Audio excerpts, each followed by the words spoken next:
Hello everyone, welcome back to this new video. आप सभी का स्वागत है हमारे चैनल मार्स एकेडमी पे। और कल हमने भाई एस आई सी आई की क्लास की थी। सिंपल इंटरेस्ट हमने कल पढ़ा था और कुछ क्वेश्चंस हमने किए थे। कुछ आपके क्वेश्चंस रह गए हैं सिंपल इंटरेस्ट के, वो दो तीन क्वेश्चन खत्म करेंगे, फिर उसके बाद आपका कंपाउंड इंटरेस्ट स्टार्ट कर देंगे। ठीक है। आज की क्लास काफ़ी इंपॉर्टेंट होने वाली है क्योंकि कंपाउंड इंटरेस्ट जो है वो मैं आपके साथ डिस्कस करने वाला हूँ। और कंपाउंड इंटरेस्ट का एग्जाम में क्वेश्चन पूछा ही जाता है ना, सिंपल और कंपाउंड मिक्स भी कई बार आ जाता है। तो ये वीडियो काफ़ी इंपॉर्टेंट रहेगी, तो आप सभी इसको आराम से देख लेना। और कंपाउंड इंटरेस्ट में जिसको भी डाउट्स होते हैं वो मैं सब आपके आसान कर दूंगा, बस एक बार आपको चीज़ें समझनी है। चलिए ठीक है, अभी ये क्वेश्चन कर लेते हैं एक बार। A sum of money become triple of itself. एक जो मनी है वो अपने आप का क्या हो जाता है, तीन गुना हो जाता है। मान लो पहले 1 रुपये लगाए तुमने, वो क्या हो गए, 3 रुपये बन गए। 3 गुने का मतलब तो यही होता है। बताओ कितने साल में बने ये, 18 साल में बने। 18 साल। ये क्वेश्चन भाई सेम क्वेश्चन मैंने एनालिसिस करवाया था, आया हुआ है एग्जाम में। ठीक है ना, तो इम्पोर्टेंट है, वीडियो देख लिया करो। ये कह रहा है in how many years will it become 5 times of its. तो वो पैसा अपने आप का 5 गुना कितने साल में हो जाएगा, यानी कि 1 से 5। 5 गुने का मतलब यही है, 1 से 5 गुना कितने में हो जाएगा। अच्छा मुझे एक बात बताओ, काम की चीज पे ध्यान दो। पैसा 3 गुना हुआ, 1 रुपया था तुम्हारे पास, वो 3 रुपये बन गए 18 साल के बाद। तुम्हें ब्याज कितना मिला, ब्याज कितना मिला अगर मैं बात करूँ, दो ब्याज मिला सर। कितना ब्याज मिला, दो। ये दो ब्याज कितने साल में मिला, 18 साल में मिला। कितने साल में मिला, 18 साल में। यानी कि दो ब्याज हमें मिल रहा है कितने में, 18 साल में। ये बात क्लियर होगी यहाँ से। अब बताओ 1 रुपया 5 गुना, कोई अमाउंट था वो 5 गुना हो गया, यानी कि यहाँ पे ब्याज कितना मिलेगा तुम्हें, 4 ब्याज मिलेगा। तो बस इसने ये पूछा कि 5 गुना कितने टाइम में होगा, तो ये बताओ दो ब्याज मिल रहा है कितने में, 18 साल में। तो 4 ब्याज कितने में मिलेगा, बताओ डबल कर दो इसका यार, 36 साल में। क्योंकि सिंपल इंटरेस्ट क्या होता है, हर साल सेम होता है। तो 4 ब्याज मिलने का मतलब 36 साल में 4 ब्याज मिलेगा। 4 ब्याज मिलने का मतलब एक तुमने इन्वेस्ट किया था, 4 ब्याज मिलेगा, 5 हो गया, यानी कि 5 गुना हो गया। तो आंसर कितना आ गया, 36 साल। सिंपल सा ये सवाल है, आप इसको उड़ा सकते हो। ऐसे ही क्वेश्चन आया था, वैल्यूज चेंज है उसकी, तो देख लेना आप जाके, बिल्कुल सेम ऐसे ही सवाल आपका क्वेश्चन पेपर में पूछा गया। क्लियर है। ये देखो, एक जो पैसा है सम ऑफ मनी बिकम 9 टाइम्स, यानी कि एक इन्वेस्ट किया तो 9 गुना हो गया पैसा। यानी कि ऐसे ही हुआ होगा 9 गुना, कितने साल में, 48 साल में। तो बताओ 1 रुपया 9 रुपये बन गए, यानी कि सिंपल इंटरेस्ट कितना, 8 मिला। कितने साल में मिला, 48 साल में। ठीक है, कितने साल में मिला, 48 साल में। तो बताओ एक कितने में मिलेगा, 6 साल में। भाई अगर मैं कह रहा कि 8 रुपये ब्याज मिल रहा है 48 साल में, तो 1 रुपया ब्याज कितने साल में मिल रहा होगा, 6 साल में मिल रहा होगा। अब इसने क्या कहा, बताओ वह 4 गुना कितने समय में हो जाएगा। 1 रुपया 4 कितने दिन में हो जाएगा, 4 गुना कितने दिन में हो जाएगा। तो ब्याज कितना मिल रहा है, 3। अब 1 रुपया जो ब्याज मिल रहा है वो मिल रहा है 6 साल में, तो 3 रुपये ब्याज कितने साल में मिलेगा। जब एक 6 में मिल रहा है तो तीन कितने में मिलेगा, 18 साल में। तो ऐसे ही इस सवाल को तुम डायरेक्ट यहाँ से कर सकते हो। ठीक है। तुम्हें इंटरेस्ट देखना है, इंटरेस्ट कितना मिल रहा है कितने साल में, क्योंकि इंटरेस्ट क्या होगा, सिंपल इंटरेस्ट हर साल सेम मिलेगा। ठीक है। तो बस फिर तुम यहाँ पे देखो तुम्हें कितना इंटरेस्ट मिला, वो तुम टाइम पीरियड देख लो, इतना इंटरेस्ट तुम्हें कितने टाइम में मिल जाएगा। तो तुम ऐसे इस क्वेश्चन को डायरेक्ट क्या कर सकते हो, सोल्व कर सकते हो। ठीक है, इजी क्वेश्चन है, कर सकते हो। ये वाला देखेंगे। If X Y Z are three sum of money, X Y Z three sum of money, तीन आपके पास पैसे हैं, एक एक्स रुपीज, एक वाई और एक जेड। इसने क्या कहा, such that Y is the simple interest on X. जो वाई है ना वो सिंपल इंटरेस्ट है किस पर, एक्स पर। ठीक है, यानी कि एक्स प्रिंसिपल है, उस पर सिंपल इंटरेस्ट कितना मिल रहा है, वाई रुपए। Z is the simple interest on Y, Z क्या है, सिंपल इंटरेस्ट है किस पर, वाई पर। For the same time and same rate of interest. अब ना तो हमें रेट पता ना टाइम पता, टाइम को मान लो टी, रेट को मान लो आर। अब देखो वाई सिंपल इंटरेस्ट है किस पर, एक्स पर। वाई तो सिंपल इंटरेस्ट है, S I is equal to P R T. Principal क्या है, एक्स, टाइम रेट अपॉन 100। पहली वाली इक्वेशन से तो ये समझ में आ रहा है। दूसरी में क्या कहा, जेड सिंपल इंटरेस्ट है किस पर, वाई पर। तो Z is equal to Y into T into R upon 100। यहाँ से ये बात समझ में। ठीक है। अब तुम्हें रिलेशन ही बताना है एक्स वाई जेड के बीच में, तो तुम्हें इन दोनों इक्वेशन को आपस में सोल्व करना है और कुछ नहीं करना। सोल्व कैसे करोगे, देखो ये एक्स अपोन में ले आओ इधर, ये वाई अपोन एक्स हो जाएगा, टी आर अपॉन 100। बताओ कोई दिक्कत है क्या, कुछ नहीं करा, बस ये एक्स अपोन में ले लिया। यहाँ से ये वाला वाई अपोन में ले जाओ, तो Z upon Y is equal to क्या हो जाएगा, टी आर अपॉन 100। अब देखो ये भी टी आर अपॉन 100, ये भी टी आर अपॉन 100, ये वाई अपॉन एक्स, ये जेड अपॉन वाई, इक्वल हो जाएंगे दोनों। यानी कि जो वाई अपॉन एक्स है वो इक्वल हो जाएगा किसके, जेड अपॉन वाई पे। अब दोनों के आपस में मल्टीप्लाई कर दो, क्रॉस मल्टीप्लाई, तो Y square is equal to X Z. तो दोनों के बीच में ये रिलेशन आएगा, यानी कि ऑप्शन नंबर डी हमारा क्या हो जाएगा, करेक्ट आंसर हो जाएगा। ठीक है, तो सिंपल सा क्वेश्चन था, बस ये रिलेशन आपको लिखना था, दोनों इक्वेशन को इक्वल पुट करना था, आंसर तुम्हारा आ जाना था। ठीक है। बताओ इस चीज में किसी को भी कोई दिक्कत है? क्लियर होगी बात सभी को? अब आ जाओ मेन मुद्दे की तरफ, कंपाउंड इंटरेस्ट। देखो कंपाउंड इंटरेस्ट बहुत ही आसान टॉपिक है, अगर तुम्हें एक बार समझ में आ गया तो। कंपाउंड इंटरेस्ट कुछ भी नहीं है, ठीक है, बस सारी बात किसकी है, समझने की बात है। कंपाउंड इंटरेस्ट वैसे क्या है, सक्सेसिव इंक्रीज है, सक्सेसिव परसेंटेज इंक्रीज, और कुछ भी नहीं है मेरे प्यारे भाई। देखो अभी सारी कहानी तुम्हें समझाऊंगा बिल्कुल अच्छे से, तुम्हें सब कुछ समझ में आ जाएगा। तो परसेंटेज में अगर तुमने सक्सेसिव वाली चीज अच्छे से पढ़ रखी है, ठीक है, फ्रैक्शंस की वैल्यू तुम्हें याद है, ठीक है, पॉइंटों में जो परसेंटेज है उसको फ्रैक्शन में कन्वर्ट करना जानते हो, तो कंपाउंड इंटरेस्ट तुम्हारे लिए काफी आसान हो जाएगा, बस थोड़ी एक चीज है आपको समझनी पड़ेगी। ठीक है भाई, चलो अब देखो बात करता हूँ मैं कंपाउंड इंटरेस्ट की। देखो दोनों में डिफरेंस समझेंगे, सिंपल इंटरेस्ट में और कंपाउंड इंटरेस्ट में। ध्यान से समझना, सिंपल इंटरेस्ट में क्या होता है, जो आपका ब्याज होता है वो हर साल क्या रहता है, सेम रहता है। ब्याज हर साल क्या मिलता है, सेम मिलता है आपको। लेकिन कंपाउंड इंटरेस्ट में एक डिफरेंस आ जाता है आपका, आपको जो ब्याज मिलता है वो तो ठीक ही है, उस ब्याज पर भी आपको हर साल क्या देना पड़ता है, ब्याज देना पड़ता है। यानी कि अगर मैं बात करूं सिंपल इंटरेस्ट में, तो हर साल आप क्या जोड़ते चले जाओगे, जितना भी आपका इंटरेस्ट आ रहा है वो आप जोड़ते चले जाओगे, और इंटरेस्ट हर साल सिंपल इंटरेस्ट में क्या रहेगा, सेम रहेगा। ठीक है, थ्योरेटिकली समझा रहा हूँ, एग्जाम्पल दूंगा फिर सारी चीजें समझ में आ जाएंगी। कंपाउंड इंटरेस्ट में क्या होगा, जो तुम्हें ब्याज मिला और तुमने जो तुम्हारा प्रिंसिपल था, प्रिंसिपल में ब्याज जुड़ जाएगा तो अमाउंट बन जाएगा, तो फिर उस अमाउंट पर उतना ब्याज दोबारा लगेगा, तो जो वो ब्याज आएगा वो फिर उस अमाउंट में जुड़ के अगले साल का अमाउंट बन जाएगा। ठीक है, फिर उस अमाउंट पे फिर ब्याज की परसेंटेज लगेगी, फिर वो उसमें जुड़ के अगले साल का अमाउंट बन जाएगा। तो ऐसे ही क्या होता है, इसमें जो इंटरेस्ट लगा ना उस पर भी इंटरेस्ट आपका जुड़ता चला जाता है। ठीक है, तो जो अमाउंट है वो अगले साल के लिए प्रिंसिपल बनता चला जाता है। ठीक है, चलो अब सीधे सीधे इसकी काम की बात पे आते हैं। ये सब अगर मैं कह रहा हूँ कि भाई हमने 100 रुपये ब्याज पर ली, प्रिंसिपल कितना है हमारा, 100 रुपीज। ठीक है, रेट ऑफ इंटरेस्ट में कह रहा हूँ कितना, 10%। 10% हमने क्या किया, ब्याज पर पैसा उधार लिया। ठीक है, अब एक बार बताओ, अगर मैं बात करता हूँ एक साल बाद, ठीक है, एक साल बाद बताओ क्या होगा भाई, 100 रुपये पे 10% ब्याज लगेगा, कितने रुपए आ जाएंगे, 10 रुपये। यानी कि एक साल बाद ये कितना हो जाएगा, 110 रुपये हो जाएगा। बताओ, तो ये अमाउंट बन गया पहले साल का। बताओ कोई दिक्कत है क्या? क्लियर है बात सभी को? अब अगले साल बताओ क्या होगा, अगले साल देखो क्या होगा।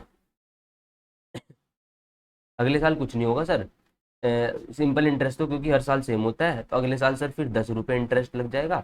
तो अगले साल फिर एक साल में इंटरेस्ट कितना लगेगा, 10 रुपये, इसमें जुड़ जाएंगे 10 रुपये, तो सर अमाउंट जो हो जाएगा वो कितना हो जाएगा, 120 रुपये हो जाएगा। बताओ इस बात में कोई दिक्कत है क्या? क्लियर होगी बात सभी को? अगले साल क्या होगा, फिर 10 रुपये ब्याज मिलेगा, क्योंकि सिंपल इंटरेस्ट हर साल क्या मिलता रहेगा, सेम मिलता रहेगा। प्रिंसिपल का रेट निकाल लो तुम, जो भी आएगा वो ब्याज हर साल आपका लगता रहेगा। फिर अगले साल आपका ये हो जाएगा जुड़ के सर कितना हो जाएगा, 130, तो तीसरे साल का अमाउंट कितना बन जाएगा, 130। फिर अगले साल की बात करूंगा, फिर 10 रुपये ब्याज मिलेगा। ये आपका कितना बन जाएगा, 140, तो चौथे साल का अमाउंट कितना हो जाएगा, 140। तो सिंपल इंटरेस्ट जो है आपका वो सीधा सीधा चलता रहेगा, हर साल 10-10 का ब्याज क्या होता रहेगा, ऐड आपका होता रहेगा। सिंपल सी कहानी है। अब देखो कंपाउंड इंटरेस्ट के केस में क्या होता है, अगर मैं बात करता हूँ तुमने 100 रुपये उधार लिए, प्रिंसिपल कितना है हमारा, 100। ठीक है, अब इस पे 10% ब्याज लगाओ, 10% कितना होगा इसका, 10 रुपये होगा। यानी कि पहले साल 10 रुपये ब्याज लगा तो अमाउंट कितना बन गया, 110। अमाउंट पहले साल का कितना बन गया, 110। आई बात समझ में? बताओ इस बात में किसी को कोई दिक्कत है? अब देखो यहाँ पे जो डिफरेंस आएगा वो क्या है, यहाँ तो हर साल 10-10 रुपये ब्याज मिलेगा, लेकिन कंपाउंड इंटरेस्ट में क्या होगा, जो ये 110 रुपये है, देखो ये अमाउंट है, प्रिंसिपल प्लस इंटरेस्ट, ये क्या है हमारा अमाउंट है। अब तुम्हें इस 110 जो रुपए है ना उस पे 10% ब्याज निकालना है। ठीक है, क्योंकि देखो इसमें 100 रुपये था, 100 रुपये पे 10%, 10 रुपये आएगा, अब ब्याज मिला कितना, 10 रुपये, तो इस ब्याज का भी ब्याज तुम्हें क्या करना पड़ेगा, इसमें ऐड करना पड़ेगा। कुल मिला के तुम्हें अमाउंट पे क्या है, रेट ऑफ इंटरेस्ट लगाओ, वही तुम्हारा क्या हो जाएगा, अगले साल का इंटरेस्ट बन जाएगा। तो जो ये 110 आया भाई, इसका तुम्हें 10% निकालना है। ठीक है, इसका तुम्हें क्या निकालना है, 10%। जब तुम इसका 10% निकालने जाओगे तो कितना आ जाएगा, 11 आ जाएगा।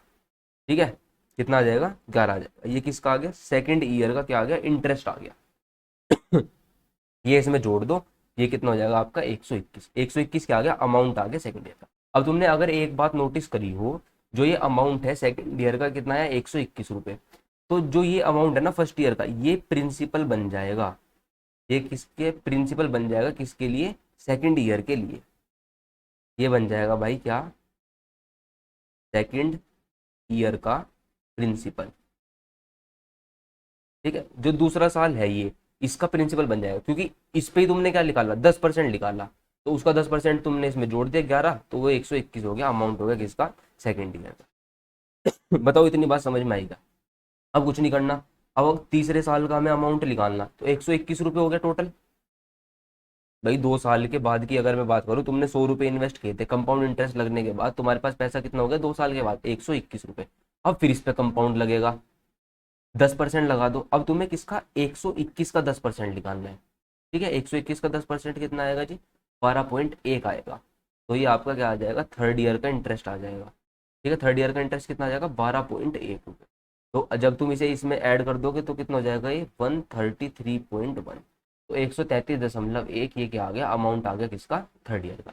तो जो सेकंड ईयर का जो अमाउंट है वो क्या बन जाएगा, थर्ड ईयर का क्या बन जाएगा, प्रिंसिपल बन जाएगा। किसका काम करेगा ये, थर्ड ईयर के प्रिंसिपल। बताओ ये बात समझ में आई क्या। अब हमें फिर फोर्थ ईयर का मान लो अमाउंट निकालना होता, तो तुम क्या करोगे, अब 133.1 का क्या निकाल लोगे, इसका 10% निकाल लोगे। इसका 10% कितना आएगा, 13.31। ठीक है, तो ये आपका कितना आ जाएगा, 140.41। बताओ आ रही है क्या बात समझ में। तो ये बन जाएगा अमाउंट चौथे साल का। क्लियर है बात सभी को। बताओ आ रही है क्या बात समझ में। तो जो पिछले साल का अमाउंट है वो अगले साल वाले के लिए प्रिंसिपल का काम करना शुरू कर देगा। ठीक है, देखो 100 पे 10। अब यहाँ पे एक चीज नोटिस करो, जो पहले साल तुम्हारा सिंपल इंटरेस्ट होता है और जो पहले साल कंपाउंड इंटरेस्ट होता है, वो दोनों क्या होते हैं, सेम होते हैं। फर्क दूसरे साल के बाद आपका स्टार्ट होता है। ठीक है, अब यहाँ पे ये 110 रुपये बनेंगे, तो इस 110 पे 10% ब्याज हमें निकालना है और इसमें जोड़ देना है। ठीक है, तो यानी कि प्रिंसिपल का काम करा है इसने, 11 रुपये ब्याज मिला, तो टोटल कितना हो गया, 121 रुपये। फिर 121 का 10% निकालोगे, फिर उसे जोड़ दोगे तो ये आ जाएगा। फिर थर्ड ईयर में फिर 10% निकालोगे तो फिर आपका चौथे साल का क्या आ जाएगा, अमाउंट आ जाएगा। तो ऐसे आप इसको क्या कर सकते हो, कंपाउंड इंटरेस्ट में क्या होता है, ब्याज पर भी आपको ब्याज मिलने लगता है। ठीक है, 10 तो आपको मिल नहीं था, अब देखो 10 रुपये जो एक्स्ट्रा है ब्याज के, 10 का 10% निकालोगे एक, तो इसीलिए ये कितना बन रहा है ब्याज, 11 रुपये आपका ब्याज बन रहा है। आई बात समझ में। आई होप सभी को ये बात क्लियर होगी। ठीक है, आ रही है बात सभी को समझ में। तो ऐसे ही आप इसको आगे सोल्व करते, तो ये देखो क्या है, ये सक्सेसिव है और कुछ नहीं हो रहा। तुमने इसका 10% निकाला, फिर तुमने इसका 10% निकाला, फिर तुमने इसका 10%, फिर इसका 10%। तो जो कंपाउंड इंटरेस्ट है ना, वो क्या चलता है, सक्सेसिव परसेंटेज इंक्रीज पर चलता है। ठीक है, हर साल क्या होगा, सेम परसेंटेज चेंज आपका होता रहेगा। आई बात समझ में। बताओ इस बात में किसी को कोई दिक्कत है क्या, डिफरेंस की पता चलेगा सिंपल इंटरेस्ट और कंपाउंड इंटरेस्ट में। अब जो बैंक है, जैसे बैंक में तुम्हारा पैसा पड़ा है, तुमने मान लो 1000 रुपये इन्वेस्ट किए, बैंक में डाल दिया, तुमने सेविंग अकाउंट खुलवाया, बैंक में तुमने पैसा डाल दिया। तो अब बैंक क्या है, इंटरेस्ट देता है, कुछ क्वार्टरली देते हैं, कुछ मंथली देते हैं, कुछ आपका ईयरली देते हैं। तो जैसे भी आ रहा है मान लो, छोड़ दो वो वाली बात। तो इंटरेस्ट का रेट मान लो 4% है, साल भर में 4% दिया उसने 1000 रुपये पे, तो 40 रुपये ब्याज आ जाएगा आपका।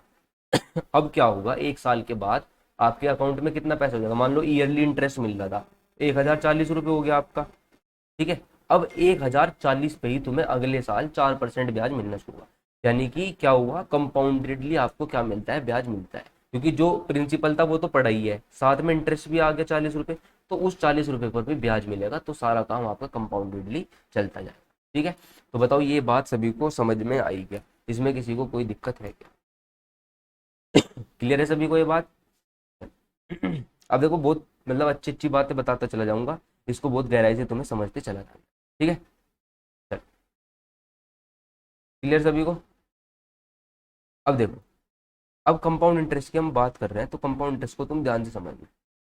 मैंने क्या कहा, 10% रेट ऑफ इंटरेस्ट की बात चल रही थी, रेट ऑफ इंटरेस्ट की बात क्या चल रही थी, 10%।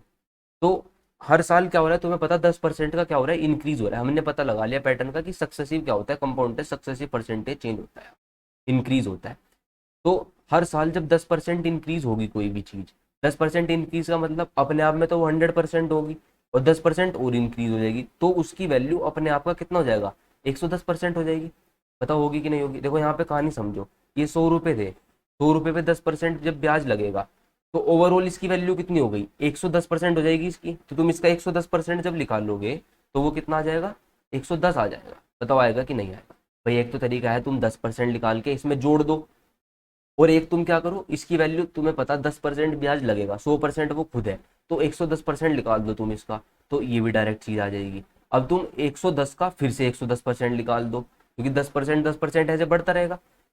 तो यहाँ से इस बात को समझो, इस 110% को अगर मैं लिखना चाहता हूँ तो ये क्या होगा? 110/100, यानी कि जब हम इसे डिवाइड करेंगे तो ये क्या आ जाएगा? 1.1। क्या आ जाएगा? 1.1। यानी कि ये क्या है? मेरा मल्टीप्लाइंग फैक्टर है।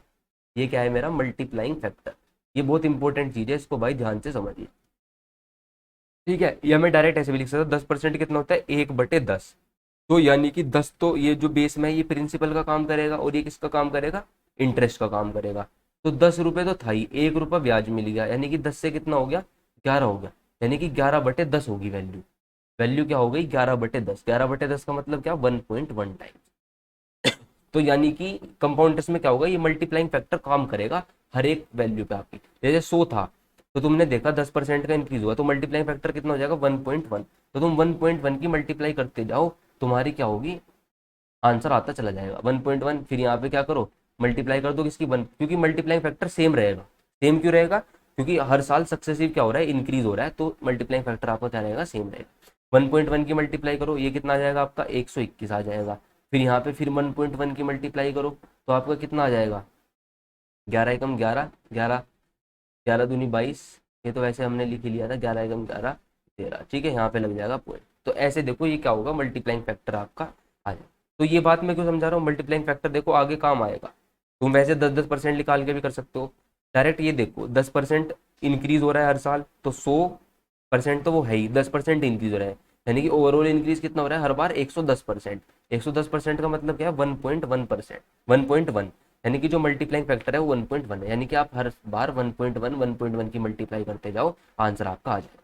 तो ये अलग रेट ऑफ इंटरेस्ट के लिए भी हो सकता है। मान लो मैं कह देता कि भैया रेट 12.5% है। रेट कितना है? 12.5%। तो अब बताओ अब क्या होगा? तो कोई दिक्कत वाली बात नहीं है। देखो यहाँ पे 12.5% का मतलब तुम्हें पता है कितना? 1/8। यानी कि प्रिंसिपल 8 रहता और अमाउंट कितना हो जाता? 9। यानी कि हर बार पैसा 8 से 9, 8 से 9 ऐसे हुआ रहता। यानी कि जो मल्टीप्लाइंग फैक्टर है ना, अब वो कितना हो जाता? 9/8 हो जाता। कितना हो जाता? 9/8। बताओ ये बात सभी को समझ में आ रही है क्या?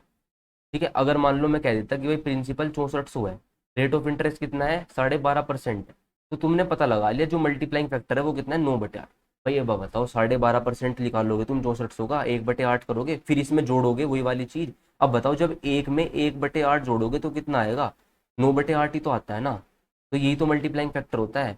तो 8, अगर ये है आपका प्रिंसिपल, 1 रुपये ब्याज लगा, तो 8 से 9 हो गया ना। मनी कितना हो गया? 8 से कितना हो गया? 9 हो गया। तो अगर मैं करूँ, अगर मैं तुम्हारे से पूछूं बताओ मल्टीप्लाइंग फैक्टर क्या है? भाई प्रिंसिपल अमाउंट। अगर मैं प्रिंसिपल को 1 मानता हूँ तो मल्टीप्लाई अमाउंट कितना हो जाएगा? 9/8। यानी कि जब भी कोई चीज 1 होती है तो मल्टीप्लाई आप अमाउंट क्या हो रहा है? अमाउंट में 9/8 की मल्टीप्लाई हो रही है, तो यही क्या बन रहा है? हमारा मल्टीप्लाइंग फैक्टर बन रहा है। तो तुम्हें कुछ नहीं करना, तुम क्या करोगे? मैं पूछा बताओ 2 साल बाद कंपाउंड इंटरेस्ट कितना होगा, तो तुम इसका हर बार 9/8 निकालते जाओगे। सर 8 × 8 = 64, 800, 8 × 9 = 7200, ये आ गया। फिर क्या करोगे तुम इसका? फिर 9/8 निकाल दोगे। सर 8 × 9 = 72, 9 × 9 = 8100। तो ऐसे तुम इसको सोल्व करते हुए चले जाओ, वरना हर बार 12.5 फिर जोड़ोगे, 12.5 निकालोगे फिर जोड़ोगे। तो मल्टीप्लाइंग फैक्टर से चीजें क्या हो जाएंगी? आसान आपकी हो जाएगी। ठीक है, आ रही है बात समझ में? बताओ यहाँ तक कोई दिक्कत है क्या? तो मल्टीप्लाइंग फैक्टर आया सभी को समझ में? तो ऐसे तुम इसको क्या कर सकते हो? सोल्व कर सकते हो। अब देखो अगर मैं मान लो अमाउंट का तुम्हारे से पूछूं, प्रिंसिपल अमाउंट, ये तीसरे साल का अमाउंट, दूसरे साल का, तीसरे साल का अमाउंट, तो तुम बता सकते हो सर ये 6400 है अगर, तो जो अमाउंट होगा अगले साल का मल्टीप्लाइंग फैक्टर सर कितना है? 9/8। तो सर ये हो जाएगा 6400 इंटू 9/8। बताओ होगा कि नहीं होगा? फिर उससे अगले वाले पे जाओगे तो ये प्रिंसिपल का काम करेगा, फिर इसमें 9/8 की मल्टीप्लाई करोगे तुम। भाई 6400 इंटू 9/8 तो था ही पहले से ही, सर इसमें दोबारा 9/8 की मल्टीप्लाई कर दो, तो ये अमाउंट किसका आ जाएगा? आपका दूसरे साल का अमाउंट आ जाएगा। अगर तीसरे साल की हम बात करें अमाउंट की, सर 6400 इंटू 9/8 इंटू 9/8, तो सर ये है ही, फिर आप इसमें 9/8 की मल्टीप्लाई कर दो, तो फिर ये अमाउंट आ जाएगा 30 साल का। और ये बात समझ में? तो देखो मल्टीप्लाइंग फैक्टर से अब तुम्हें समझ में आएगी चीजें। जैसे ही 6400 इंटू 9/8, यहाँ पे पावर कितनी है? 1। ये कितना हो जाएगा? 6400 इंटू 9/8 की पावर कितनी 2। ये कितना हो जाएगा 6400 इंटू 9/8 की पावर कितनी 3। तो यानी कि जो मल्टीप्लाइंग फैक्टर है वो पावर में आपका चलता जा रहा है चीजें। ठीक है, यहाँ भी देखो 1.1 की मल्टीप्लाई करी तो यहाँ पे फिर क्या होगा, दोबारा 1.1 की मल्टीप्लाई तो 1.1 इंटू 1.1 क्या हो गया, 1.1 का स्क्वायर ही हो गया। बताओ हो गया कि नहीं हो गया, आ रही है बात समझ में। तो यहाँ पे देखो 9/8 की मल्टीप्लाई करी तुमने पहले, फिर तुम्हें दोबारा 9/8 की मल्टीप्लाई करनी है, तो तुम इन चीजों को ऐसे भी लिख सकते हो 6400 इंटू 9/8 की पावर 1, 6400 इंटू 9/8 की पावर 2, ये पावर 3। ठीक है, तो ये जो है आपकी, ये आपकी ज्योमेट्रिक प्रोग्रेशन में क्या है, चलते हैं अमाउंट। अमाउंट जो है वो किस में चलते हैं, आपके ज्योमेट्रिक प्रोग्रेशन में चलते हैं। देखो ये अमाउंट पहले साल का, दूसरे साल का, तीसरे साल का, तो ये सब किस में चल रहे हैं, ज्योमेट्रिक प्रोग्रेशन में चल रहे हैं हर साल, क्योंकि सेम मल्टीप्लाइंग फैक्टर की क्या हो रही है, मल्टीप्लाई हो रही है। आ रही है बात समझ में। तो बताओ मल्टीप्लाइंग फैक्टर का कॉन्सेप्ट तुम्हारे समझ में आया, क्लियर रह गया ये बात सभी को। थोड़ी बहुत तो भाई बात समझ में आई होगी या नहीं आई। एक एग्जांपल और ले लो। अगर मान लो मैं कह रहा प्रिंसिपल 3200 रुपये है, ठीक है, रेट ऑफ इंटरेस्ट हमारा कितना है 10% ही मान लो। 10% का मतलब 1/10, यानी कि अगर मैं मल्टीप्लाइंग फैक्टर की बात करूँ तो वो क्या होगा 1+1/10, यानी कि 11/10 होगा। कितना होगा 11/10, यानी कि जो पैसा है वो हर साल 10 से 11 हो, यानी कि 11/10 हो रहा है। तो अगर मैं अमाउंट पहले साल के अमाउंट की बात करता हूँ तो वो कितना हो जाएगा 3200 गुना 11/10। अगर मैं डायरेक्ट, अब डायरेक्ट लिखना है तुम्हें, दूसरे साल के अमाउंट की बात करूंगा तो वो कितना हो जाएगा 11/10 की पावर 2। ठीक है, तीसरे साल के अमाउंट की बात करूंगा तो 3200 इंटू 11/10 की पावर 3। अब देखो ईयर के हिसाब से पावर तुम्हारी चलती चली जाएगी। ठीक है, तो ऐसे तुम आगे क्या सारे अमाउंट यहाँ पर लिख सकते हो डायरेक्ट। ठीक है, मल्टीप्लाइंग फैक्टर तुम्हें क्या होना चाहिए, पता होना चाहिए। बताओ ये बात सभी को क्लियर है क्या, क्लियर है। अब देखो ये बात समझ में आ गई। अगर अब मैं कह रहा देखो, अगर मान लो प्रिंसिपल क्या था पी, अगर मैं बात करता हूँ पहले साल, तो पहले साल अगर रेट ऑफ इंटरेस्ट मान के चलते हम कितना R%, तो बताओ पहले साल के बाद अमाउंट कितना होगा।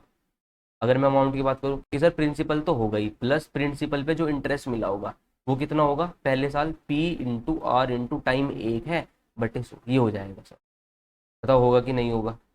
ठीक है, इसको मैं कैसे लिख सकता हूँ, P अगर ले लूँ कॉमन तो 1 प्लस, P कॉमन आ गया 1 प्लस R%, R/100 को मैंने क्या लिख दिया, R% लिख दिया। तो पहले साल का अमाउंट कितना हो गया P/1 प्लस R%। बताओ ये बात सभी को क्लियर है क्या, इसमें कोई दिक्कत है क्या। भाई मल्टीप्लाइंग फैक्टर समझ में आ गया ना तुम्हें। देखो अगर रेट 10% है, 10% को लिखोगे 1/10, तो जो मल्टीप्लाइंग फैक्टर चलेगा 10 से 11 हो रहा है पैसा, यानी कि 11, 11/10, 11/10 ऐसे चलेगा। अगर मैं बात करता 13% की, 13% बताओ क्या होगा 13/100, यानी कि मल्टीप्लाइंग फैक्टर कितना हो जाएगा 113/100, 113/100, या फिर 1.13, है ना, या फिर 1.1, कुछ भी लिख सकते हो, दोनों एक ही बात है ना, क्योंकि ये आई बात समझ में। तो ये आपका मल्टीप्लाइंग फैक्टर हो जाता है। चलो ये बात समझ में आ गई। अब ये पहले साल का अमाउंट हो गया, भाई पैसा था P, एक साल लगा इस पे ब्याज, ब्याज लगने के बाद ये कितना हो गया P/1 प्लस R%। बताओ हुआ कि नहीं हुआ, सिंपल सी बात है तो, इसमें कोई दिक्कत नहीं है। क्लियर, ये अमाउंट है किसका, पहले साल का। ठीक है, अब बताओ, अब इस पे फिर ब्याज लगाओ R% के हिसाब से, पे क्या लगाओ, फिर ब्याज लगाओ R% के हिसाब से। अब तुमने एक चीज यहाँ पे नोटिस करी होगी, ये जो 10% अगर मैं रेट ऑफ इंटरेस्ट ले रहा था तो मल्टीप्लाइंग फैक्टर 11/10 या फिर 1.1 हो रहा था, है ना। 1.1 का मतलब क्या है 1 प्लस, ये 1/10 का मतलब कितना होता है 0.1, ये जब भी 1.1 आया। बताओ आया नहीं आया। तो तुम यहाँ पे ये देख रहे हो जो ब्रैकेट में ये चीज प्रिंसिपल के साथ, ये भी तो मल्टीप्लाइंग फैक्टर है। देखो 1 प्लस रेट%, 1 प्लस रेट% तो मल्टीप्लाइंग फैक्टर है। देखो 13% है, 13% को मल्टीप्लाइंग फैक्टर में हमने कैसे लिखा 1.13, यानी कि 1 प्लस रेट%, रेट% कितना 13/100, 13/100 कितना होगा 0.3, यानी कि 1.13 क्या है मल्टीप्लाइंग फैक्टर। तो ये जो चीज लिखी हुई है ये क्या है मल्टीप्लाइंग फैक्टर है। तो अगर अब आप पता है कंपाउंड इंटरेस्ट चल रहा है तो आप अमाउंट डायरेक्ट लिख सकते हो सर P/1 प्लस R% की पावर 2, डायरेक्ट हो जाएगा। तुम इसे निकाल लो, इसका R% निकाल के सोल्व कर लो तो भी दोबारा यही सारी चीजें आएंगी। ठीक है ना, तो वो करने की जरूरत नहीं, अब तुम समझ गए होंगे। अब देखो जो ये पहले साल का जो अमाउंट है ये किसका काम करेगा, फर्स्ट ईयर का अमाउंट क्या काम करेगा, सेकंड ईयर के अमाउंट के लिए प्रिंसिपल का काम करेगा। जो सेकंड ईयर का आपका अमाउंट है, सेकंड ईयर के प्रिंसिपल का काम करेगा, इसका प्रिंसिपल है ये। ठीक है, मूलधन। बताओ ये बात क्लियर है तुम्हें? अगर तीसरे साल का अमाउंट लिखना है तो तुम डायरेक्ट लिख सकते हो क्या सर, 1+r% की पावर 3। अब तो इसमें कोई दिक्कत नहीं है। बताओ ये बात सभी को क्लियर हो गई क्या? ऐसे लिखते चले जाओगे।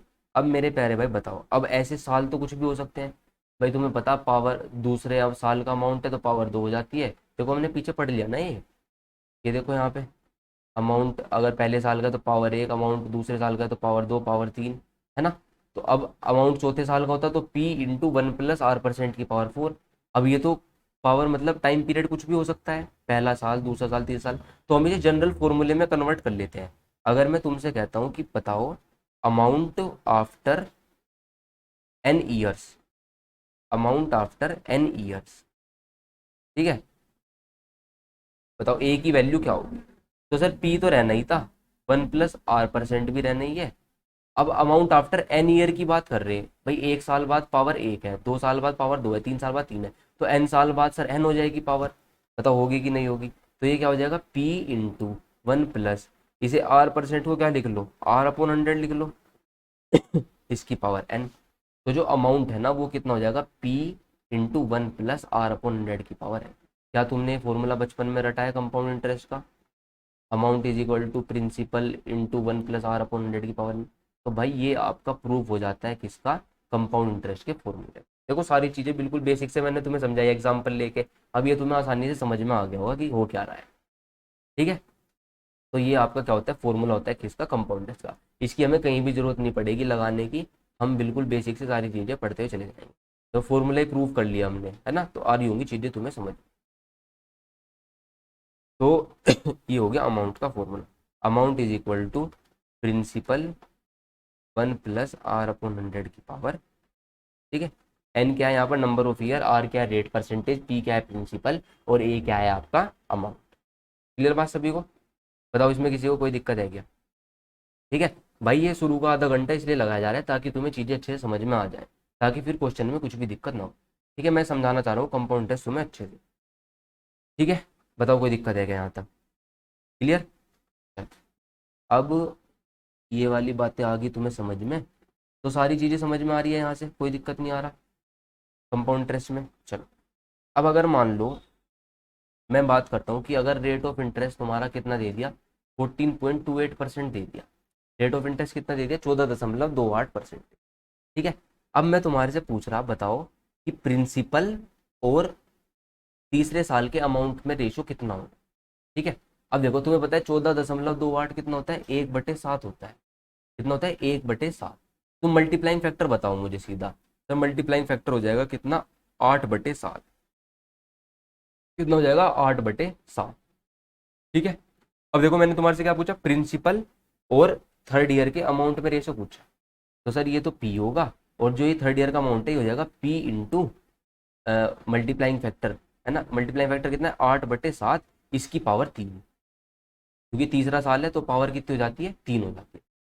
आ गया डायरेक्ट, देखो पी से पी खत्म, क्या आ गया, 1:8/7 की पावर क्यूब। तो अगर तुम यहाँ पे जाओगे ये इधर चला जाएगा, 7 का क्यूब प्रिंसिपल और अमाउंट, 7 का क्यूब कितना 343, और 8 का क्यूब कितना 512। तो प्रिंसिपल और तीसरे साल के अमाउंट का जो रेशो है वो कितना हो जाएगा, 343:512। बताओ ये बात तुम्हें समझ में आएगा? तो तुम ये सारी चीज़ें डायरेक्ट लिख सकते हो अब। ठीक है, कोई से भी ईयर का अमाउंट प्रिंसिपल, या फिर अमाउंट से दूसरे ईयर के अमाउंट में रेशो तुम फटाफट क्या कर सकते हो, बता सकते हो। बताओ ये बात समझ में आई क्या?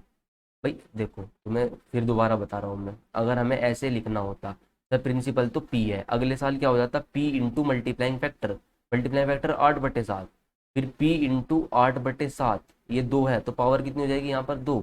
ये थर्ड ईयर का अमाउंट है तो मल्टीप्लाइंग फैक्टर कितना, 8/7, तो पावर कितनी हो जाएगी 3। आ रही है ना बात समझ में? क्योंकि देखो इसमें फिर किसकी मल्टीप्लाई करनी पड़ेगी तुम्हें, 8/7। हर साल वो चीज़ सक्सेसिव आपकी आगे बढ़ती हुई चली जाती है। ठीक है, तो इतनी कहानी समझ में आई। तो आप अमाउंट भी बता सकते हो और प्रिंसिपल का रेशियो भी बता सकते हो किसी भी ईयर के बीच में। ठीक है अगर मैं छोटा सा एग्जांपल देता हूँ कि अगर प्रिंसिपल हमारा 1458 रुपये है, प्रिंसिपल कितना है, 1458 रुपये, ठीक है, और 3 साल के बाद, कितने साल के बाद, टाइम पीरियड अगर मैं कह रहा हूँ कितना, 3 ईयर्स, 3 साल के बाद जो अमाउंट है, अमाउंट 3 साल के बाद अमाउंट कितना हो जाता है, 2662।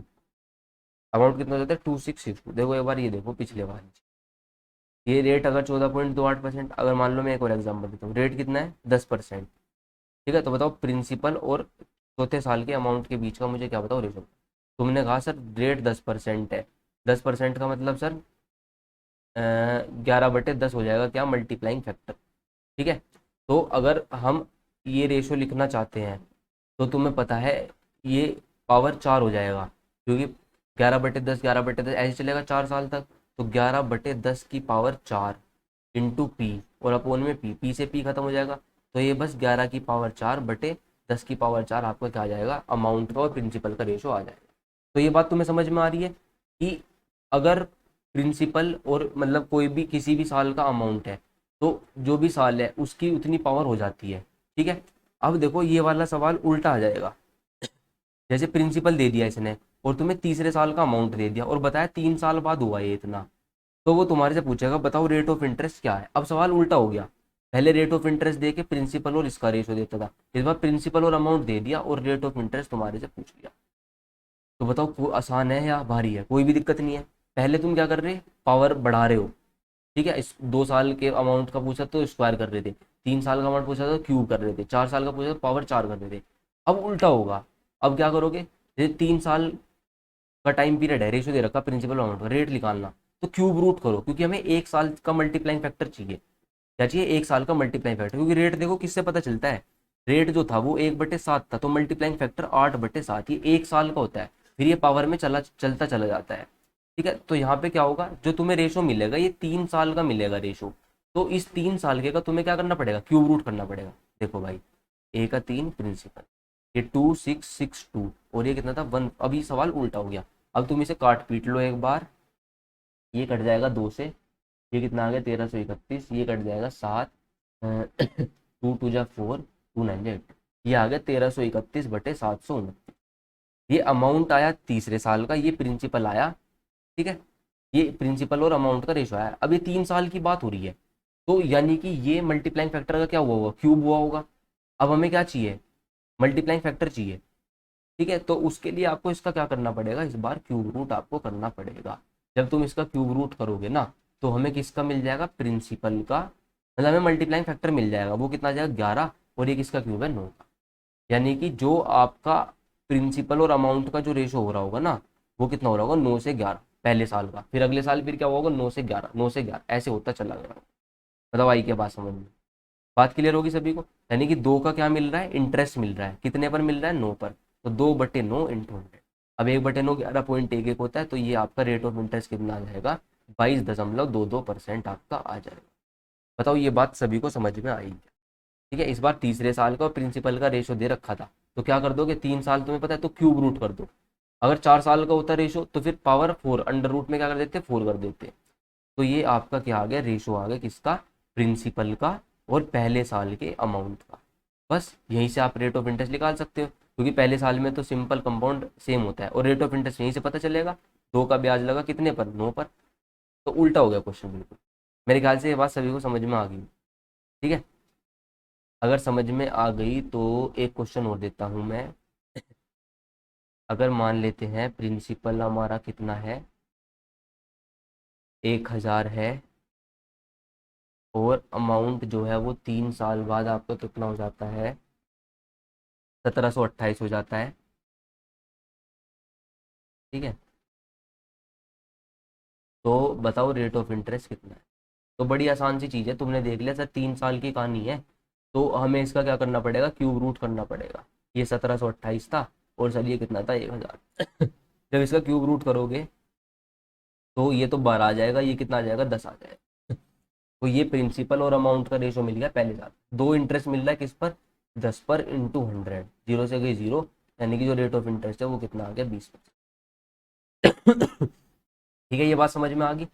बताओ इसमें कोई दिक्कत है क्या, क्लियर सभी को। अच्छा, जो हम चीज़ें वो कर रहे थे मल्टीप्लाइंग फैक्टर से इंटू इंटू, अब ये काम तुम रेट से भी कर सकते हो खाली। देखो अगर रेट कितना है 20% है, इसका मतलब क्या है 1/5। 5 अगर प्रिंसिपल है तो एक ब्याज लग के वो क्या बन जाएगा, अमाउंट बन जाएगा। अभी मैंने तुम्हें कहा था सक्सेसिव परसेंटेज में चलता है, तो रेशो में भी चल जाएगा। मान लो अगर 3 साल का इंटरेस्ट निकालना है तो पहले साल भी 5 से 6 होगा, दूसरे साल भी 5 से 6 होगा, तीसरे साल भी क्या होगा, 5 से 6 होगा। आपस में कर देना सबकी मल्टीप्लाई 216। तो 125 रेशो 216 आपका क्या आ जाएगा, प्रिंसिपल और तीसरे साल के अमाउंट का रेशो आपको यहाँ से डायरेक्ट पता चल जाएगा। इसमें से ऐसे घटा लोगे तो आपको कंपाउंड इंटरेस्ट पता चल जाएगा। ठीक है, तो इस तरीके से आप रेशो मेथड से भी इस सवालों कर सकते हो। ये मैं आगे बताऊंगा। ठीक है, अभी तो मैंने तुम्हें आइडिया दे दिया, वैसे समझ में आ गई क्योंकि सक्सेसिव है तो तुम रेशो मेथड से भी कर सकते हो, और परसेंटेज वाला मेथड तो हमें पता ही है। ठीक है, चलो, तो सारी चीज़ें धीरे धीरे क्लियर हो रही है। बताओ इतनी बात सभी को क्लियर है क्या? अब देखो, अभी तो प्रिंसिपल और तीसरे साल का अमाउंट का रेशो दे के फिर वो रेट ऑफ इंटरेस्ट पूछ रहा था, या रेट ऑफ इंटरेस्ट दे के उनका रेशो पूछ रहा था। अब मान लो अगर मैं कहता हूँ कि रेट ऑफ इंटरेस्ट दे रखा है कितना, 20%। ठीक है, और बताओ, मुझे बताओ तुम 9 साल के अमाउंट और 5 साल के अमाउंट का रेशो कितना होगा। ठीक है, तो बताओ कैसे बताओगे। रेट ऑफ इंटरेस्ट ये सर 1/5, यानी कि मल्टीप्लाइंग फैक्टर की बात करूँ तो वो कितना हो रहा है, 6/5। अभी हम आसानी से लिख सकते हैं, सर ये क्या हो जाएगा, P इंटू मल्टीप्लाइंग फैक्टर 6/5, कितने साल की बात है, 9 की, तो पावर 9। ऐसे ही P इंटू ये मल्टीप्लाइंग फैक्टर 6/5, पावर कितनी, 5 साल की बात है, पावर 5। तो देखोगे तुम ये कट ही जाएगी, 9 में से 5 माइनस हो जाएगा, P से P खत्म हो जाएगा, क्या बच जाएगा, सिर्फ 6/5 की पावर 4 बच जाएगा। ठीक है, कितना बच गया, 6/5 की पावर 4। तो ये काम तुम डायरेक्ट भी कर सकते हो।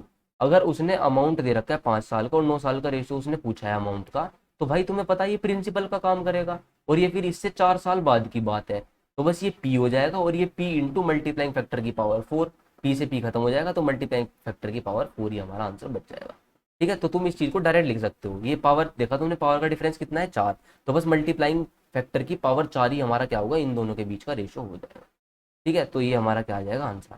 तो ऐसे अब तुम किसी का भी लिख सकते हो। अगर मैं पूछता, बताओ A की पावर 8 और A की पावर 3 का रेशो बताओ, तो तुमने देखा पावर में डिफरेंस कितना है, 5 का, तो मल्टीप्लाई फैक्टर कितना है, 6/5, उसकी पावर 5। यही हमारा क्या हो जाएगा, तीसरे साल के अमाउंट और 8वें साल के अमाउंट का क्या आ जाएगा, रेशो आ जाएगा। तुम इसे करके देख लो सोल्व, या ऐसे डायरेक्ट भी लिख सकते हो, खत्म कहानी।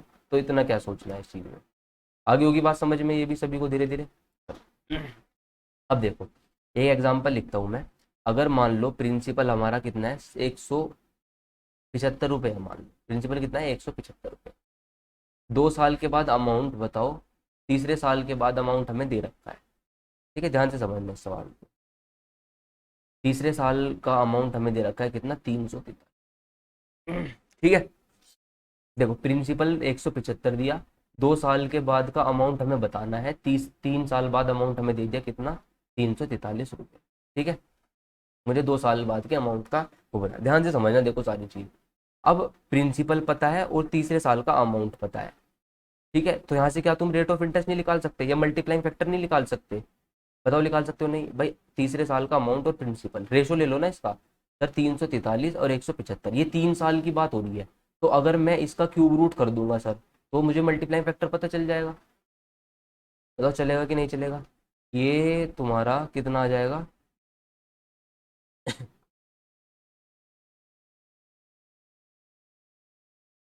ये 343 गलत लिख लिया मैंने शायद, इसको चेंज कर लो यार, 7 7 49 7 343।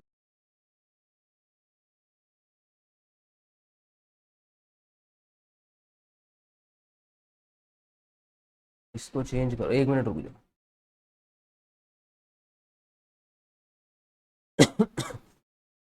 हाँ, देखो, अगर मैं कह रहा हूँ प्रिंसिपल हमारा कितना है, 175 रुपये है।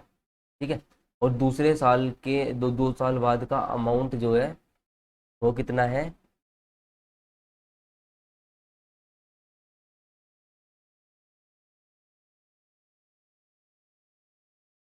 वो हमें निकालना है, सही कर रहा था यार मैं। और ये हमें दे रखा है कितना, 343। ठीक है, बताओ इसमें कोई दिक्कत है क्या, रुक जाओ, 2 साल बाद का अमाउंट लो, 343। ठीक है, अब एक बार बताओ, तीसरे साल, अब मैं क्या बताना, 3 साल बाद का अमाउंट बताना है। अब एक बार बताओ मुझे, ये तुम्हारा 343 रुपये है, और ये कितना है, 175, तो हम दूसरे साल का अमाउंट और प्रिंसिपल का रेशो पता। ठीक है, तो तुम क्या कर सकते हो, इसका अंडर रूट कर सकते हो, है ना। भाई क्योंकि 2 साल का गैप आ रहा है, तो इसका क्या कर दोगे, अगर तुम अंडर रूट कर दोगे तो तुम्हें रेशो मिल जाएगा। ये देखो ये कट जाएगा तुम्हारा, 3 पंजे, किससे कटेगा ये, 7 दूनी 14, 7 पंजे 35 कट गया। ये 7 से कितनी बार गया, 29 बार। देखो जब इसका अंडर रूट होगा तो क्या आ जाएगा, 7/5। 7/5, ये 7/5 क्या आ गया, मल्टीप्लाइंग फैक्टर आ गया। ये कुछ नहीं आया, प्रिंसिपल और पहले साल के अमाउंट का क्या आ गया, रेशो आ गया। तो यहाँ पे क्या हो रहा है, मल्टीप्लाइंग फैक्टर 2 साल की बात कर रहा है, तो ये 7/5 का स्क्वायर ही तो हो रहा था। बताओ हो रहा था नहीं हो रहा था, हमें तीसरे साल का अमाउंट बताना। तो तुम क्या करो, ये जो 343 है, ये 2 से तीसरे साल पे गए तुम, तो तुम 343 में 7/5 की मल्टीप्लाई कर दो, तुम्हें तीसरे साल का अमाउंट क्या है मिल जाएगा। वही वाली बात है, आगे होगी बात समझ में सभी को। भाई प्रिंसिपल और 2 साल के अमाउंट दे रखा था इसने हमें, हमने रेशो निकाला, ठीक है, रेशो निकाला। अब देखो मुझे क्या चाहिए, मल्टीप्लाइंग फैक्टर चाहिए। तो मल्टीप्लाइंग फैक्टर कैसे पता चलेगा, दो यहाँ 2 साल की बात हो रही है, तो तुम्हें क्या करना पड़ेगा, इसका अंडर रूट करना पड़ेगा। अंडर रूट करके पता चला 7/5, तो यानी कि 175 में 7/5 के स्क्वायर की मल्टीप्लाई होकर 343 आया होगा, ये हमने यहाँ से पता कर लिया। अब तुम इसमें 7/5 की मल्टीप्लाई कर दो, तीसरे साल का मल्टीप्लाइंग फैक्टर आ जाएगा। अगर मान लो पूछता 5वें साल का मल्टीप्लाइंग फैक्टर क्या होगा, कुछ नहीं करना सर, 343 दूसरे साल का जो ये अमाउंट है, ठीक है, इंटू 2 और 5, कितने साल का गैप आया, 3 साल का गैप आया, तो मल्टीप्लाइंग फैक्टर 7/5 उसकी पावर 3, ये हो जाता 5वें साल का अमाउंट। आगे बात समझ में, तो ऐसे तुम सारे अमाउंट यहाँ पर लिख सकते हो। क्लियर होगी बात सभी को। अब देखो अगला मैं सवाल लिखता हूँ, ये इंपॉर्टेंट है, इसको ध्यान से देखना। तबीयत थोड़ी खराब है, खांसी सी हो रही है ना। मान लो 2400 रुपये, प्रिंसिपल कितना है, 2400 रुपये। मैं पूछ रहा तुम्हारे से 6 साल बाद का अमाउंट क्या है, 12 साल बाद का अमाउंट हमें दे रखा कितना, 5400 रुपये। ठीक है। अब देखो बिल्कुल खत्म सवाल है। प्रिंसिपल, तुम्हें 12 साल का अमाउंट और प्रिंसिपल का रेशो पता, तुम निकाल सकते हो, 5400/2400। ये खत्म हो जाएगा, 2 से जाएगा 27 बार, 2 से जाएगा ये 12 बार, 3 से जाएगा ये 9 बार, 3 से आएगा 4, 9/4 आ रहा है। ठीक है, कब किसका, 9/4 किस में आ रहा है, 12 साल प्रिंसिपल और 12 साल का क्या आ रहा है, ये रेशो आ रहा है। ठीक है, लेकिन हमें क्या बताना, हमें बताना छठे साल का अमाउंट। किसका अमाउंट बताना, छठे साल का अमाउंट। अब देखो, अगर ये टाइम पीरियड इसका आधा नहीं है क्या, बताओ। देखो इसमें तुम्हारे से कभी भी रेट ऑफ इंटरेस्ट नहीं पूछेगा, क्योंकि तुम बता ही नहीं पाओगे ऐसे सवाल में। उसे वो सिर्फ तुम्हारे से क्या पूछेगा, छठे साल का अमाउंट, यानी कि वो तुम्हारे से आधा अमाउंट पूछेगा, मतलब जो ईयर्स में आधा हो रहा होगा। ठीक है, ऐसे वो क्वेश्चन पूछेगा तुम्हारे से इसमें। अब देखो 12 साल का अमाउंट 5400, प्रिंसिपल ये, तो उसने 6 साल बाद का अमाउंट पूछा तुम्हारे से। तो एक्चुअल में हो क्या रहा है, 12 साल में जो है ये रेशो 9/4 आ रहा है, और अभी ये क्या पूछा है, 6 साल का पूछ रहा है। 12 साल में तो ये है, 6 साल में क्या है, यानी कि साल तो तुम्हारे क्या हो रहा है, टाइम तुम्हारा क्या हो रहा है, हाफ हो रहा है, टाइम आधा हो रहा है। टाइम आधे होने का मतलब ही क्या है, पावर 1/2, अंडर रूट जाएगा। देखो ये चीज़ तुम समझ नहीं रहे थे क्या यहाँ पे, ये देखो 2 साल का गैप आ रहा था, 2 साल का गैप के लिए तुम क्या कर रहे थे, अंडर रूट लगा रहे थे, यानी कि क्या कर रहे थे, अंडर रूट कर रहे थे। अब वही वाली चीज़ यहाँ पे हो रही है, ये टाइम आधा हो रहा है, तो जो ये रेशो आया था 9/4, तो जब साल 6 है वो साल 12 है, टाइम क्या हो रहा है, डबल, ये क्या हो रहा है, आधा हो रहा है। तो जब टाइम आधा हो रहा है, तो जो ये है आपका, ये इसका अंडर रूट हो जाएगा, जो मल्टीप्लाइंग फैक्टर आएगा कितना, 3/2 गुना। ठीक है, यानी कि जो ए अमाउंट 6 ईयर का आएगा वो 2400 का तुम 3/2 गुना निकालो तो वही हो जाएगा। देखो जब तुम इसे सोल्व करोगे, 12 × 3 = 3600, आगे कि नहीं आगे। अब तुम इसका 3/2 गुना निकाल के देख लो, तो तुम्हें फिर 5400 मिल जाएगा। देखो 18 × 3 = 5400। आई बात समझ में, अगर ईयर का गैप क्या है, सेम। देखो यहाँ पे 6 साल का अंतर, यहाँ भी 6 साल का अंतर, तो जो भी आपका रेशो आया प्रिंसिपल और अमाउंट 12 साल का, तो तुम उसका डायरेक्ट क्या कर दो, अंडर रूट कर दो, तो तुम्हें क्या मिल जाएगा, रेशो मिल जाएगा, यानी कि 2/3, 2/3 इस रेशो में चलता रहेगा। अब ये अमाउंट 6 साल बाद, 12 साल बाद, तो तुम 18 साल बाद का भी निकाल सकते हो अमाउंट। 18 साल बाद के लिए क्या करना पड़ेगा, इसमें 3/2 की क्या करनी पड़ेगी, मल्टीप्लाई। ठीक है, आई होप सभी को ये सारी बातें क्लियर होगी। तो ये ऐसे ही आपका चलता है कंपाउंड इंटरेस्ट। क्लियर है सभी को। तो 12 साल का जो मल्टीप्लाइंग फैक्टर था, अगर मैं लिखना चाहूँ, 12 साल का मल्टीप्लाइंग फैक्टर कितना है, 9/4। 12 साल का मल्टीप्लाइंग फैक्टर 9/4 है, हमें कितने साल का मल्टीप्लाइंग फैक्टर चाहिए था, 6 साल का। तो देख लो टाइम पीरियड क्या हो रहा है, आधा हो गया, सीधा सीधा क्या हो गया, आधा। तो ये अंडर रूट हो जाएगा, अंडर रूट 1/2, यानी कि ये हो जाएगा आपका मल्टीप्लाइंग फैक्टर 3/2। ठीक है, आई होप सभी को बातें समझ में आ गई। ठीक है।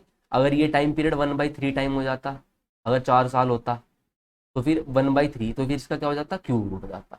तो जिस मतलब टाइम पीरियड जिस मतलब उसमें जा रहा है अपोन वाले में, वो आप उसकी पावर क्या करते चले जाना, अंडर रूट में लेकर आते चले जाओगे।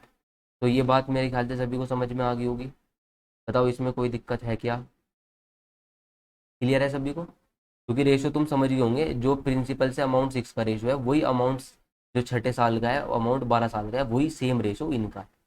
ठीक है। क्योंकि तुम अगर इन चीज़ों को लिखना चाहोगे ना, देखो लिख के देख लो यार, ये पी इंटू क्या लिखा जाएगा, जो भी रेट है मान लो 1+r/100 की पावर 12, ये क्या लिखा जाएगा, पी इंटू 1+r/100 की पावर 6। तो देखो ये कट के सब कुछ क्या बच जाएगा, 1+r/100 की पावर 6। और जब तुम इस दोनों को सोल्व करोगे तो भी वही रेशो आएगा, यानी कि रेशो क्या हो जाएगा, सेम हो जाएगा। क्लियर होगी होगी बात ये, इसमें कोई दिक्कत मेरे ख्याल से अब नहीं है। ठीक है। बताओ इतनी कहानी सभी को क्लियर है क्या? कोई दिक्कत है? आराम से कर पाओगे? चले आगे। अब ये बात तो तुम्हारे समझ में आ गई। अब एक बात और बताओ, अगर मैं कह रहा हूँ कि प्रिंसिपल भाई 1,000 रुपये है, ठीक है, रेट ऑफ इंटरेस्ट 10% है, कंपाउंड इंटरेस्ट की बात करें तो पहले साल का अमाउंट कितना हो जाएगा सर, इसका 10%, 1.1 कर दो इसमें आप, मल्टीप्लाइंग फैक्टर ये 11/10, या फिर 10% निकाल के जोड़ लो, तुम्हारी मर्जी है, 1100 हो जाएगा। दूसरे साल का अमाउंट कितना होगा, फिर सर इसका 1.1 कर दो आप, ये आ जाएगा सर कितना, 1210 रुपये। अगर मैं तीसरे साल के अमाउंट की बात करूंगा तो फिर क्या कर दो, 1.1 या 11/10 निकाल लो इसका, तो कितना आ जाएगा, 1331। अगर हम चले जाते हैं चौथे साल पर, चौथे साल में फिर 1.1 कर दो, तो ये कितना आ जाएगा, 1464। तो ऐसे आप देखते जा रहे हो 1.1.1.1 चलता जा रहा है, यानी कि जो अमाउंट है आपका वो क्या हो रहा है, सक्सेसिव आपका बढ़ता चला जा रहा है। जो अमाउंट है वो आपका क्या हो रहा है, सक्सेसिव आपका बढ़ता हुआ चला जा रहा है। मल्टीप्लाइंग फैक्टर 11/10 या फिर 1.1, उसमें मल्टीप्लाई बार बार आपकी होती चली जा रही है। ठीक है।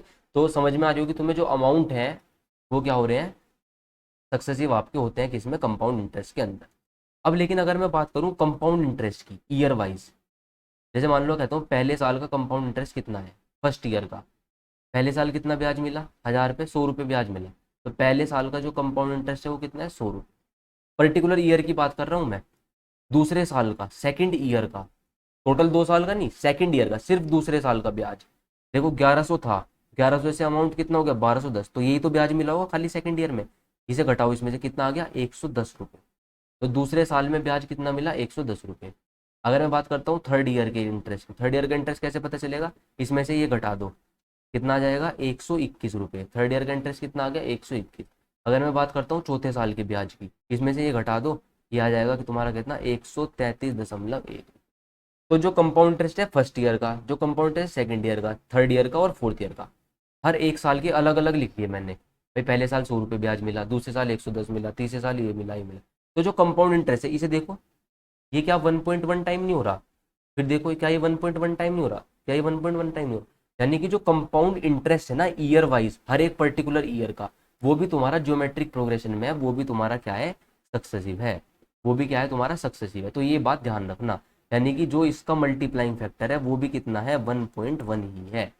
तो कंपाउंड इंटरेस्ट पर्टिकुलर है हर एक साल का, वो भी तुम्हारा किस में होगा, हमेशा सक्सेसिव होगा, या फिर ज्योमेट्रिक प्रोग्रेशन में होगा, या फिर सक्सेसिव परसेंटेज उसमें भी क्या होगा, चेंज होगा।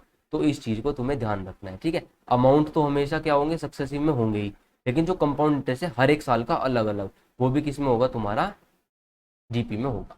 क्लियर है बात सभी को? अब देखो, अब अगर मैं बात करता हूँ किसकी, कंपाउंड इंटरेस्ट की ईयर वाइज, पहले साल कितना ब्याज मिला, पहले साल ब्याज मिला सर 100।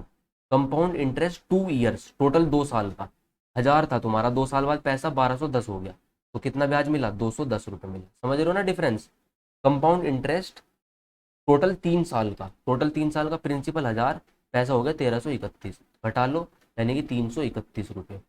ऐसे अब देखो तुम्हें इसमें क्या कोई रिलेशन, ये 2.1 टाइम हो रहा है, ये कुछ और हो रहा है, यानी कि जो टोटल इंटरेस्ट है वो आपका सक्सेसिव नहीं होगा, ज्योमेट्रिक प्रोग्रेशन में आपका नहीं होगा, लेकिन जो पर्टिकुलर ईयर का हर एक साल का जो ब्याज है वो आपका सक्सेसिव होगा, ज्योमेट्रिक प्रोग्रेशन में आपका होगा। क्लियर बात सभी को? चलो, ये बात क्लियर होगी तो एक चीज और समझा देता हूँ। जो ये मैंने जो पीछे लिखा है उसी का है, ये पर्टिकुलर जो ईयर है ना आपका, उसका कंपाउंड इंटरेस्ट भी आपका किस में होगा, ज्योमेट्रिक प्रोग्रेशन में होगा। ठीक है। सीआई फर्स्ट ईयर का, सीआई सेकंड ईयर का, सीआई थर्ड ईयर का, ये भी सब आपके किस में होंगे, ज्योमेट्रिक प्रोग्रेशन में होंगे। ठीक है। तो अगर मान लो मैं कह दूं कि सी आई भाई, फिफ्थ ईयर का सी आई मुझे दे रखा है, सिर्फ 5वें साल का सी आई कितना दे दिया, 1200 रुपये दे दिया। ठीक है, रेट ऑफ इंटरेस्ट कितना है आपका, मान लेते हैं 15% है। तो मुझे बताओ सी आई सेवन्थ ईयर का सी आई कितना होगा। तो तुम्हें कुछ नहीं करना सर, 1200 इंटू 2 साल का गैप आया तो हम क्या निकाल लेंगे, मल्टीप्लाइंग फैक्टर निकाल लेंगे।